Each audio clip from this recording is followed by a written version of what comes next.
General, que como que en tu obra me llama la atención algo tuyo que no cambia. O sea, como que igual hay una diferencia entre lo anterior, por ejemplo, en tu colección de cuadros de Cordillera con Vulcanita, que es lo que usaste por mucho tiempo, ¿cierto? 2016 creo que fue ese Sí. periodo. Después como estas aves, el cóndor, por ejemplo, que hiciste, que tenía una serie de materiales, o sea, como que era más ornamental, de alguna forma, pero sigue siendo como experimental en cuanto a la combinación de materiales.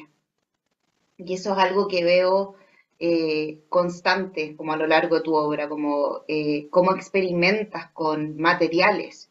Y hoy día no es solamente desde combinar lo que era antes, ponte tú como en esta obra del cóndor, el yeso, el cartón, el óleo, la cola fría, el plumón, la cerámica en frío, todo en uno, ¿cierto? En una obra. Ahora es una experimentación desde objetos más cotidianos, como desde la rutina.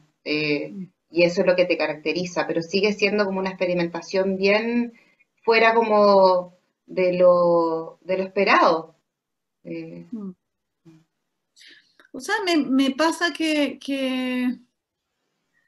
me pasa, no sé, a ver, desde siempre, desde que incluso estaba en la escuela, me pasa que el plano como que no me va, y porque, bueno, estudié un año de arquitectura también, entonces por ahí que el espacio y la volumetría son cosas que siempre considero y como que no me basta, como que me quisiera, tal como dice el título de la expo esta, como que me quisiera siempre expandir, ¿cachai? Y ahora mm, por fin me expandí. Entonces, siempre cuando trabajaba antes de Volcanita, como con acuarelas, entonces yo rajaba, ¿cierto? Hacía una incisión en el cartón para introducir papeles y que esos salieran. Entonces, o con esta especie de rollitos de papeles de cine, y ahí los metía en hoyos que hacían un MF con taladro. Entonces, siempre este juego, que aunque estaban, qué sé yo, los cerros, las viñas o paisajes con olas, la ola reventaba porque el papel salía, la viña se armaba, ¿cierto?, en fuga porque estaban con los hoyitos de los papeles, y entonces siempre el relieve. Y, y no sé qué más, María José, estamos hablando como a pito del no, sí, relieve. como que de esto de la expansión, pues, que al final es como tu experimentación con los materiales, esa combinación de materiales, siempre como probando, flexibilizando los límites. Y es algo que generalmente no se hace mucho, o cuando se hace es a raíz de crisis, por ejemplo. Eh, Bueno, harta crisis he vivido, pero eh, yo tengo una vida intensa, así como emocionalmente, o una montaña rusa de expansión o de repente de introspección, más río arriba de la pelota, eso sí, pero entonces he bajado a las tinieblas, como dice el título de Estandarte para el abandono de las tinieblas, que por ahí compartí ese estandarte con mi hermana. Ella me hizo todo el borde de la pismina que está en esa obra, que tiene esponjas, alambre de jardín, eh, y la pismina, sellador, pero después ya se puso más sofisticada y entonces ahí le metí la serigrafía y la pintura, pues, para sellar este estandarte. Eh, y eso sale, mira, incluso como, a ver, estoy dispersa, pero ese borde que tiene esa especie de gobelino o tapiz florentino, hecho de esponja, todo ese borde está hecho también con una corona de rey, una corona de rey o de príncipe, de estas tiendas chinas. Yo iba a celebrar mi cumpleaños de 39 y yo me compré la corona del rey. Dije, no, reina, chao, la reina es como una coronita así, como, ay, tan chiquitita, una corona dorada con las cruces para arriba, llena de cosas rojas, verdes, yo quiero esa, me ponen yo. Y dije, ya los invitados, entonces les voy a comprar estas, que venían como 5 por Luca, no sé, y que eran más simplecitas, eran plateadas y solamente estas puntas. Y bueno, no sé, como que, mira, yo me puse la corona, pero como que me planto obligar y someter a todos estos amigos invitados, además de pandemia, todos más A que se tipos, pusieran esa corona. amigos, claro, y amigas a que se pusiera la corona, me decís, puta madre, en verdad no, y como me iba a frustrar de que no se lo pusieran. Entonces ya, no sé, no saqué sus coronas, me quedé con mi corona de rey, y, y entonces quedaron estos objetos ahí, que me seducían también. Yo dije, esta forma está increíble, además era una winch, una estirada, que se podía como ajustar a tu cabeza. Y entonces esa que tenía mucho que ver con castillos medievales europeos, entonces fue lo que construyó todo este borde de esa pieza. Qué Que después, increíble. después termina estando como puesta sobre que en algún minuto iba a ser de bronce, ahora es como de un buen falso bronce, pero no es bronce. Pero está sobre entonces este fierro con estas dos esquinas como de una corona un cono creo que se llamaba, estos conos a los lados, entonces, y está colgado como este tapiz, entonces tiene todo esto, como esa estética elegante, sofisticada de castillo, además estas alas que parecen escudos, pero son esponjas, alambre, jardín, larismina y cemento. Es increíble esa dualidad que existe muchas veces en las cosas. Onda, volviendo un poco a esto de los colores, me acordé como del color amarillo y cómo ha sido como simbolizado o qué símbolo será atribuido, ¿cachai? Ponte tú en China y en el sudeste asiático, el amarillo es como para la realeza. Y en antaño, en épocas de antaño, banderas de color amarillo significaban enfermedad y cuarentena, incluso. Cáchate. Entonces, claro, como esa dualidad de las cosas, es increíble, sí, como lo que tú dices, como lo Bueno, es que ordinario, ¿cierto? Vuelto real, como vivo, como sofisticado. Mm. mm, La me río porque enfermedad, esas como eh, esos cruces que estás diciendo tú, como con esto de estas banderas de lo elegante o lo que tú decías y lo más cercano a la iluminación, antes que nos retomemos esa idea, el verde de lo que crece, de lo vivo, y también ahora que estoy diciendo como que el amarillo también ligado en otras culturas o otros tiempos a la enfermedad. Entonces, claro, es muy bonito porque uno puede hacer conjeturas que le hacen sentido para eso, a veces es demasiado rebuscado, pero también hay una parte de eso que es, o que uno fantasea que es, y es muy bonito. Porque a mí también me pasó que después que llegué a Londres, entonces, y yo allá ya me terminaba haciendo coronas de esponjas, me coronaba, me sacaba fotos yo, no sé. Y, y entonces llego para acá y ya retomé un poco el trabajo con esponjas y empiezo a sacarle fotos a las coronas. Yo un curso en una universidad y entonces a los ayudantes como les dije, ya, yo me voy a hacer una corona en Photoshop con mis coronas, una corona, y ustedes también les voy a poner una corona de esponjas también. Y ellos todo buena onda accedieron, como que eh, no les quedó otra. ¿No? Y entonces estaba yo en este juego con las esponjas y vino el virus, el coronavirus. Y yo decía, no, esta cuestión, la gente va a creer que yo ahora es como que estoy eh, haciendo corona porque está de moda el término corona, que lata, ¿cachai? Y después decía, igual que choro, como que me igual, adelanté. igual sí.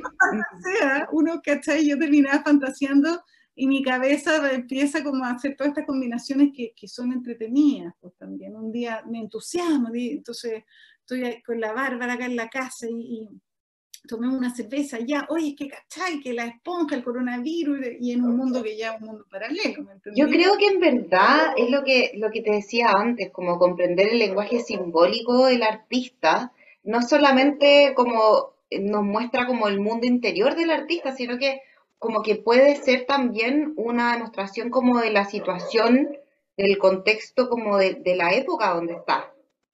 O sea, yo Bueno, creo que hay pues, cosas como mira, sincronía, por ejemplo. Jung también planteaba esto de la sincronía que de repente es súper místico. A veces cuando me pongo así con mis pacientes me dicen como que ya, estamos súper místicos. Y sí, yo creo que a veces existen como sincronías en las cosas, que bueno, si es que uno le quiere dar vuelta a algo va a encontrar conexiones. pero sin duda es importante observar eso. Mm. Yo también creo, a mí me entusiasma y me llena como de pasión y también no sé, pues me ilusiona, también está bueno, o a mí me gusta no tener como siempre los pies tan en la tierra, ¿me entendí? Esta salida de la escuela que yo quería hacer obras como inteligentes y bien compuestas y que el espectador viera eso y eso viera, o sea, totalmente apretada, ¿cachai? Y controladora, como yo controlar en la cabeza de esos otros que ven.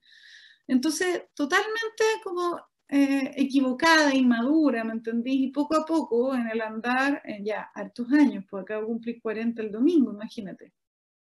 Entonces, como en la medida en que voy creciendo, eh, y la mamá ahí te dice, cuando seas más vieja me vas a entender, ya, y cosas así. Y entonces ahí empieza a aparecer como todo un tema con la espiritualidad, ¿cachai? Como esa búsqueda, ¿cachai? Esa búsqueda de conectar como con otros tiempos, dimensiones, ¿me entendís? Y en esa búsqueda del paisaje me hacía mucho sentido. Aparte estaba con un cuñado pintor que en verdad trabajaba mucho el paisaje, teníamos muchas idas a la playa, a las viñas, pasábamos un montón en el cerro, que el paseo para acá, para allá. Entonces empecé a construir estos paisajes que efectivamente, de alguna manera, no era, si bien era el paisaje reconocible que tenemos cordillera, viñedo, siempre con este modo de hacer con MDF o papel, lo que te explicaba antes. Después fue la cordillera, y ahí me quedé pegada en la cordillera. Porque la cordillera no solo es un paisaje, sino que también es el monte, es la ascensión, es como la cercanía con los dioses, ¿me entendís? Entonces, eh, todos los ritos también, qué sé yo, los chamanes, no sé qué, las pirámides, todos en altura. Entonces, por ahí entonces empezó a aparecer la cordillera y a su vez, un poquito más adelante que eso, empezaron a aparecer estas configuraciones totémicas ascendentes también. Y ahí ya se empieza como a armar un tejido más consciente de los referentes, mi búsqueda personal, espiritual, pero también que se cuela en la obra. Y ahí como que te diría, María José, que las cosas ya ahí se vuelven no tan racionales. Y ahí están como ya todos los ingredientes, así como cuando el chef tiene en la cocina todo cortadito en diferentes pocillos y ya sabe con lo que está trabajando y ya empieza. Empieza nomás y llega un momento en que inconscientemente sabe, aunque no lo pruebe, sabe que está bien. Entonces como un poco eso. Y te diría entonces que con esta exposición todo eso ya estaba desplegado con mucha seguridad, aun cuando yo no había trabajado a la esponja. Ya como que le di libertad a este imaginario de distintas, o sea, estos referentes, diferentes tribus, diferentes etnias, diferentes culturas. eh, a la vez la arquitectura, la ornamentación, el diseño vestuario, ¿cachai? Y entonces todo eso a la juguera sin pudor, como ya... Claro. Y yo creo que ese como acto de valentía que viene de crear, ¿cierto? Como empecé a hablarte en un comienzo, tiene que ver con soportar el caos primero. O sea, Mm, el caos del inconsciente, que es lo que alimenta como la creatividad, po. Como que soporto este caos y después como que puedo observarlo y puedo tomar los ingredientes de distintos pocillos, ¿cierto? Y experimentar y expandir, pues, que es lo que estás haciendo ahora, que lo hiciste en un comienzo con la vulcanita, con los cuadros de cordillera, mezclando distintos materiales, el barniz marino con acrílico, y después el yeso, la cola fría, ¿cierto? Con el cóndor, por ejemplo, y ya como que te expandes mucho más como a este nuevo material inexplorado, ¿cierto? Y hoy día estás en esta gran galería como connotada, ¿cierto? Y es algo muy lindo lo que estás haciendo, llama mucho la atención. Y para mí en particular, y yo creo que para otras personas también, va a despertar como esta idea de transformación, como te hablaba en un comienzo, como estos procesos alquímicos y cómo el rol de la mujer ha ido cambiando y tu obra de repente puede ser un referente, como de esas ideas que hoy día están como manifestándose, como del hogar y el cambio de rol, el tema de los géneros, y creo que también es atingente y de repente no fue algo consciente. Y como tú dices, no fue consciente onda, de tu parte, pero sí yo creo que trae eso, ese relato, tu obra, de alguna otra forma. Mm.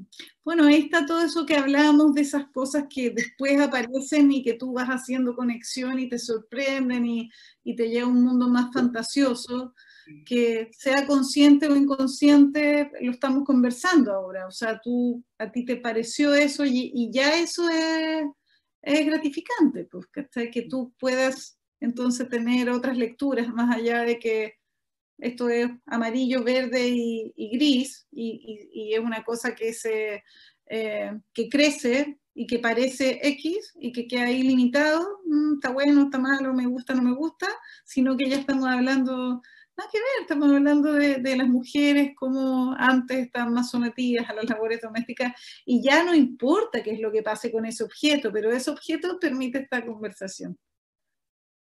Sí, eso es súper lindo. Yo creo que es parte de lo que es experimentar el arte, po. Mm. Como más allá de la ornamentación, que sí tiene un valor igual, obvio, pero lo hablaba incluso con un artista como hace un par de semanas atrás.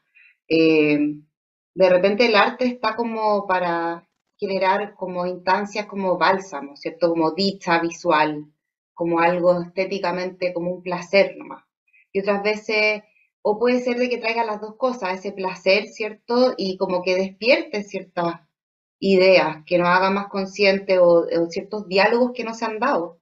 Y yo creo que tu obra como que despierta esos diálogos, po, y es bueno tenerlos de repente. Es como yo creo que también por eso te animas a hacer las visitas guiadas, por ejemplo. No es solamente como colgarlo y verlo ahí, sino que también como el proceso y cómo lo Mm. vivencia el espectador.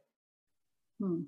Sí, mira, para mí ha sido una sorpresa esto de las visitas guiadas, incluso de esto que estamos haciendo ahora, de hablar así como tan relajadamente Mm. de esta exposición o de mi trabajo, porque sí, porque yo podría haber pensado antes que esto me podía como tal vez generar un poco de, de vergüenza, de timidez, pero en verdad para nada.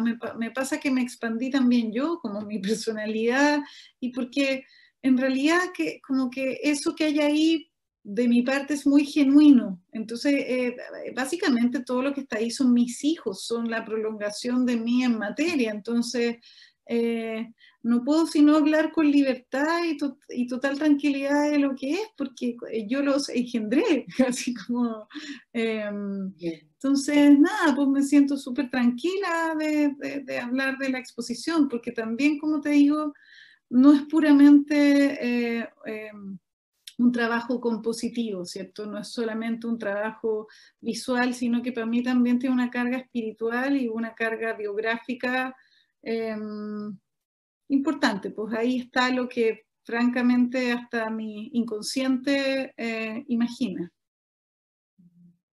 Es lindo. Y gracias por compartir como esa parte de tu historia, po. Es algo que es el cometido de este como espacio que hemos generado, ¿cachai? Como que es acercar el arte, po. Mm. Y yo creo que al final es como notar cómo la humanidad y el caos son procesos necesarios para llegar al logro, Mm. al éxito. Mm. Y me alegro mucho que te hayas dado el tiempo de conversar conmigo, po. Ya, María José, no, yo para nada, te agradezco a ti también como haberme invitado y también me parece súper buena onda y generoso de tu parte la labor que están haciendo ahí de voluntariado para el Bellas Artes, sin recursos, con pura buena onda y también sí, pues hacer del arte no un lugar solo para artistas, sino que para todos y si además eso puede ayudar a sanar, fantástico. qué mejor.